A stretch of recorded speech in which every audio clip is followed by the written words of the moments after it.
Bonjour et bienvenue à notre condensé financier quotidien du mardi.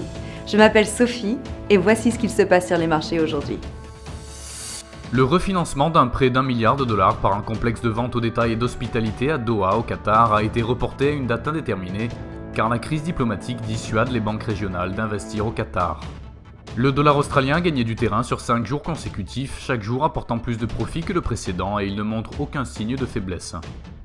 Les données hebdomadaires sur les forages de pétrole et de gaz apportées par Baker Hughes montrent des prévisions exactes. Les forages n'ont diminué qu'un seul mois cette année. La paire livre-dollar connaît une pression haussière, la stochastique montre un biais baissier. Le ROC indique un élan haussier grandissant. La paire dollarienne a montré des mouvements de va-et-vient, la stochastique signale l'achat, l'ATR montre une forte volatilité. Le cours du pétrole brut semble solide et positif, le RSI signale l'achat, l'ADX est neutre à ce stade. Le cours de l'or a exécuté un soudain mouvement négatif, le Commodity Channel Index est neutre à ce stade, l'indice de force relative est actuellement neutre.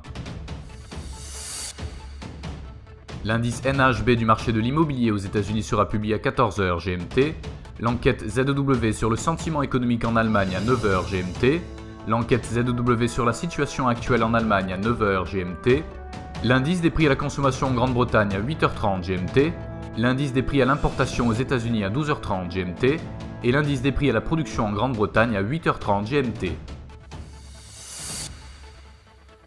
Nous espérons que vous avez apprécié nos perspectives marché de ce mardi. Nous vous souhaitons de la part de toute l'équipe une journée productive sur les marchés. N'oubliez pas de vous connecter demain matin pour retrouver les dernières nouvelles et événements des marchés financiers.